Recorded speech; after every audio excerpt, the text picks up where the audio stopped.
के प्रधानमंत्री जब जब जाते हैं किसी मंदिर पर तो वहां पर वो कहते हैं, खास बात कहते हैं। वो कहते आ रहे हैं पिछले साल से, जब वो केदारनाथ गए थे तब शायद उन्होंने पहली बार इस चीज को कहा। तो उन्होंने कहा कि ये आजादी का अमृत महोत्सव आ रहा है और इस अमृत वर्ष में आप सब लोगों को जो आजादी के आंदोलन की बड़ी जगह है उसके साथ साथ आपको केदारनाथ जैसे मंदिरों पर जाना है। क्यों जाना है? तो उन्होंने कहा क्योंकि जो साधु, जो गुरु ऐसे मंदिरों में 800 वर्षों से, 1000 वर्षों से गुलामी के खिलाफ लड़ रहे थे, उनको याद करने के लिए आपको जाना है। तो भाई आप अगर किसी स्कूल के बच्चे को भी पूछिए, कम से कम आज के तारीख में, कल तो स्कूल में क्या पढ़ाया जाएगा वो भी बदल दिया जा रहा है, लेकिन स्कूल के बच्चे से पूछिए कि आजादी किस बात की मनाई जा रही है, किसकी गुलामी थी? आजादी मिली तो गुलामी थी ना किसी की। किस गुलामी के खिलाफ लड़ाई लड़ी गई, किसने, कौन लड़ा? तो वो सीधा कहेंगे कि अंग्रेजों की गुलामी थी। अंग्रेजों ने दुनिया के कई सारे देशों को गुलाम बना रखा, उसमें भारत भी था, और कई सारे देशों के साथ साथ भारत में भी एक जबरदस्त आजादी का आंदोलन लड़ा गया। और उस आजादी के आंदोलन के अंत में आपने देखा कि भारत आजाद हुआ, पाकिस्तान आजाद हुआ। आज जिसे हम बांग्लादेश कह रहे हैं, उस समय पाकिस्तान का हिस्सा था। तो ये जो पूरा सब कॉन्टिनेंट के ये देश हैं, ये उस आजादी के आंदोलन के नतीजे हैं। तो ये जब आप कहते हैं तो ये 800 साल, 1000 साल की बात कहां से आ रही है? वो क्या कहना चाह रहे हैं? दरअसल वो जो 200-250 साल की लड़ाई थी आजादी की, उस आजादी के आंदोलन में मोदी जी के जो पूर्वज थे, और मेरा कहना ये बायोलॉजिकल इससे नहीं है, आइडियोलॉजिकल इससे है, उनके जिस विचार को वो मानते हैं, उनके लोग उसमें शामिल ही नहीं थे। वो सब कहते थे कि भाई नहीं नहीं, अंग्रेजों से क्या लड़ना, हमको लड़ना है तो लड़ाई के बीज बोने हैं, जहां लड़ाई ना हो उसमें लड़ाई लगाना है। हिंदुओं को लड़ाना है मुसलमानों के खिलाफ, जहां ईसाई मिल जाए ईसाइयों के खिलाफ, जहां बौद्ध मिल जाए बौद्धों के खिलाफ। बिल्कुल सीधी सी साफ सी बात है। और इसके लिए आप मेरी बात मत मानिए, आप लोगों से कहिए कि वो जरूर गोलवालकर की किताबें उठा करके पढ़ें, जरूर पढ़िए, क्योंकि उसी में बिल्कुल साफ साफ लिखा है ये सारी बातें, कहीं छिपी हुई नहीं है इसमें। और इनको माना जाए कि ये फेलियर है, पास फेल की बात होती है ना। तो गोलवालकर ने कहा कि जो आजादी के लिए लड़ रहे हैं, शहीद हो रहे हैं, तो उनकी शहादत हो या उनका जेल जाना हो, इसको उनकी कमजोरी मानी जाएगी ना, इनको तो फेलियर माना जाएगा। तो सक्सेसफुल कौन है? वो गोलवालकर हैं, जो एक दिन के लिए भी जेल नहीं गए। तो जेल ना जाना, बढ़िया से बचे रहना, अंग्रेजों से मित्रता करना, दोस्ती करना, उनसे माफी मांगना, उनकी गुलामी करना, और नफरत के बीज बो करके अंग्रेजों की मदद करना। क्योंकि अंग्रेजों का ये अच्छा खासा नारा था कि डिवाइड एंड रूल, बांटो राज करो। बांटने के लिए भाई साहब तैयार बैठे थे। तो ये आरएसएस के जो लोग थे या हिंदू महासभा के लोग थे, वो ये 200 साल की आजादी की लड़ाई में शामिल ही नहीं थे, शामिल होने के खिलाफ थे। और इसलिए आज वो 800 साल, 1000 साल की जो बात कर रहे हैं, वो उसको एक तरह से घसीट के ला रहे हैं। उनसे अभी भी बोला नहीं जा रहा, बोला जा रहा मोदी जी से, और उनको कहना पड़ रहा है कि नहीं, वो उस समय से लड़ाई थी। किसकी लड़ाई थी? वो कहना चाह रहे हैं कि भाई मुसलमान कभी थे जो राज किए, तो उनके खिलाफ हिंदुओं ने आजादी की लड़ाई लड़ी। क्या ये सच है? इसमें भी मैं कहूंगी कि अगर यहाँ इतिहास के छात्र नहीं हैं, इतिहास की किताबों को उठा करके पढ़िए। इंटरनेट पर कतई भरोसा मत करिए, इंटरनेट में या व्हाट्सएप फॉरवर्ड पर भरोसा मत करिए। उठा करके पढ़िए, और एक किताब नहीं, कई किताबों को उठा करके पढ़िए, और देखिए कि जहां पर कोई हिंदू राजा लड़ रहा है, वहां पर उसका जो सैनिक है, उसका जो कमांडर इन चीफ है, वो किस धर्म का है, पता चलेगा मुसलमान है। जहां मुसलमान लड़ रहा है, मुगल लड़ रहा है, उसका कमांडर इन चीफ कौन है? वो राजपूत है। तो ये इस तरह के आपको इतने उदाहरण मिलेंगे लाइन से, आपको उदाहरण मिलेंगे जिसमें जो मुसलमान है वो मंदिर बना रहा है, बनवा रहा है, वो उदाहरण भी मिल जाएंगे ढेर सारे।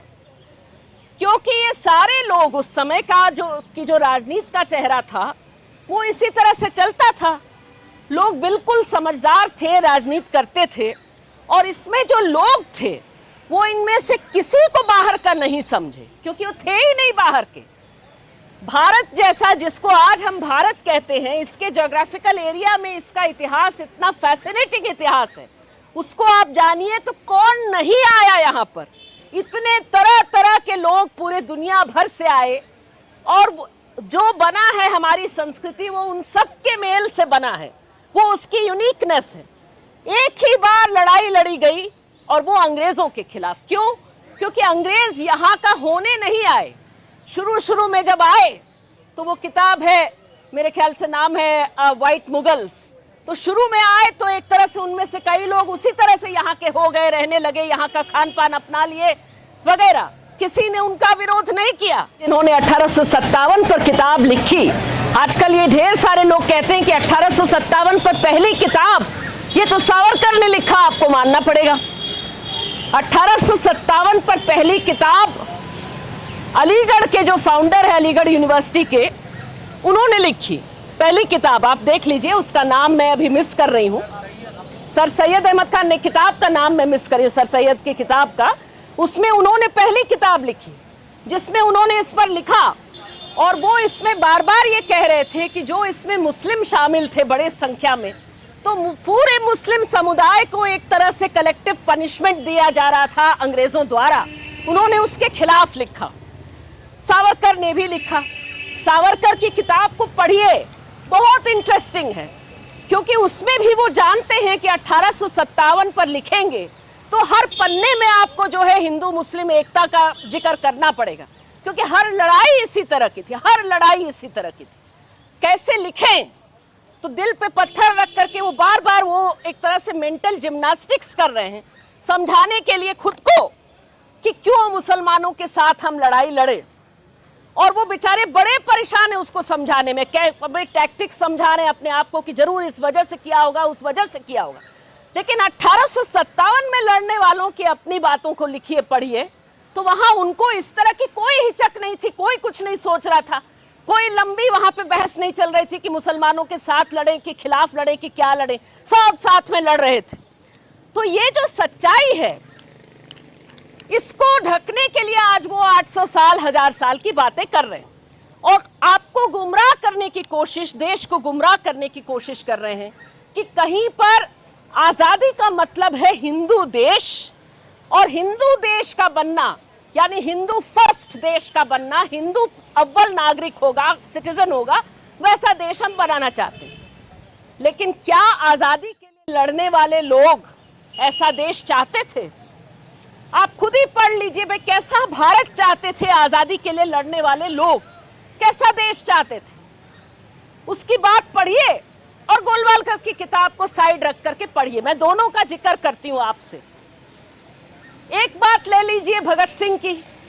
भगत सिंह और उनके साथियों ने कहा कि हम तो ऐसा देश चाहते हैं, ऐसी दुनिया चाहते हैं जिसमें इंसान द्वारा इंसान का शोषण हो ही ना। इसका मतलब उन्होंने कहा कि आजादी के लिए हमारे लिए आजादी का मतलब क्रांति है, हमारे लिए आजादी का मतलब ऐसी दुनिया जिसमें किसी के द्वारा किसी देश द्वारा किसी दूसरे देश का शोषण ना हो, किसी इंसान द्वारा किसी इंसान का नहीं, किसी समुदाय द्वारा किसी दूसरे समुदाय का नहीं। हिंदू मुस्लिम में बांटने वाली जो राजनीति थी उसके खिलाफ उन्होंने लिखा, बोला। जाहिर सी बात है कि आज वो देश हमारा नहीं है अभी तक, और उसके लिए जो लड़ रहे हैं उस तरह के देश के लिए, जो मजदूरों के हक के लिए लड़ते हैं, किसानों के हक के लिए लड़ते हैं, आज उन्हीं लोगों को, भगत सिंह के रास्ते चलने वाले लोगों से कहा जा रहा है कि तुम देशद्रोही हो नंबर 1। भीमा कोरेगांव में जिसको जेल में डाला हुआ है, हमारे आपके छात्र दोस्त जो हैं उमर खालिद और उनके तमाम साथी जिनको अंदर डाला हुआ है, वो सारे क्या हैं? भगत सिंह के रास्ते पे चलने वाले नौजवान नवयुवती नहीं तो हैं कौन ये लोग? लेकिन दूसरी तरफ ले लीजिए भाई, आजादी के लिए लड़ने वालों में खूब बहसें थी, सब एक मत के नहीं थे। और कोई भी ढंग का आंदोलन, दुनिया में किसी आंदोलन को ले लीजिए, वो अगर कायदे का ढंग का आंदोलन है तो उसमें कोई एक मत के सारे लोग नहीं होंगे, सबके अलग अलग मत होंगे, सभी मतों को साथ लेकर के चलना ये जरूरी है। लेकिन उसमें वो सब इस बात पर एक थे कि अंग्रेजों के खिलाफ लड़ना है और देश को आजाद करना है, और उसके बाद एक अच्छा देश, ऐसा देश बनाना है जिसमें सारे लोग रह सके। उसमें जो शामिल थे, उसमें गांधी जी की बात ले लीजिए। गांधी जी की बात जो उन्होंने कहा कि आखिरी इंसान को देख करके आप जज करिए कि देश जो है वो काम अच्छा कर रहा है और सब लोगों को इंक्लूड करके चल रहा है कि नहीं। आज किसके लिए काम हो रहा है? आखिरी इंसान के लिए, या वो जो टॉप पर नंबर 1 इंसान है पूरी दुनिया में, अभी चौथे पर है शायद पहुंचा हुआ, अडानी जी के लिए, जो नरेंद्र मोदी के पुराने दोस्त हैं, साथी हैं। जैसे जैसे मोदी जी का ये बढ़ा राजनीति में, वैसे वैसे अडानी की जो संपत्ति है वो बढ़ती गई।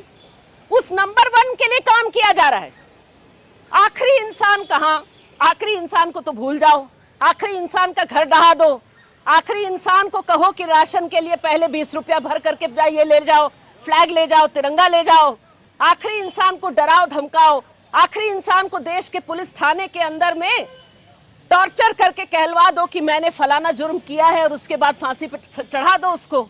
आखिरी इंसान को एनकाउंटर में मार दो। आखिरी इंसान को एनकाउंटर में मारने के बाद जब वो सुप्रीम कोर्ट पहुंचेगी और कहेगी कि भाई मुझे न्याय चाहिए, कहीं और नहीं मिल रहा, मैं सुप्रीम कोर्ट पहुंची, तो सुप्रीम कोर्ट के द्वारा कहलवा दो कि नहीं तुमको ही जेल भेज देते। तुम कैसे पहुंची यहाँ पर? जनसंहार के लिए न्याय मांगने की जुर्रत कैसे की तुमने? सरकार के खिलाफ अगर तुमने कुछ भी बोला, सरकार पर, पुलिस पर आरोप लगाया, वो गुजरात हो चाहे गोमपाड़ हो, तो इसका मतलब भाई माई बाप ने कह दिया, सरकार ने कह दिया, सरकार के वकील ने कह दिया कि ऐसा करने वाले सारे आतंकवादी के फ्रंट होते हैं, सारे देश विरोधी काम करते हैं। और सुप्रीम कोर्ट के जजों ने कान पकड़ करके सुन लिया और वही वही लिख दिया स्टेनोग्राफर की तरह। आखिरी इंसान की तो ये हालत है। तो देश के लिए जो लोग सपना देखे, उनके सपने की ये हालत है। खबरों में बने रहने के लिए फोरम 4 को सब्सक्राइब करें और नोटिफिकेशन पाने के लिए बेल आइकन दबाएं।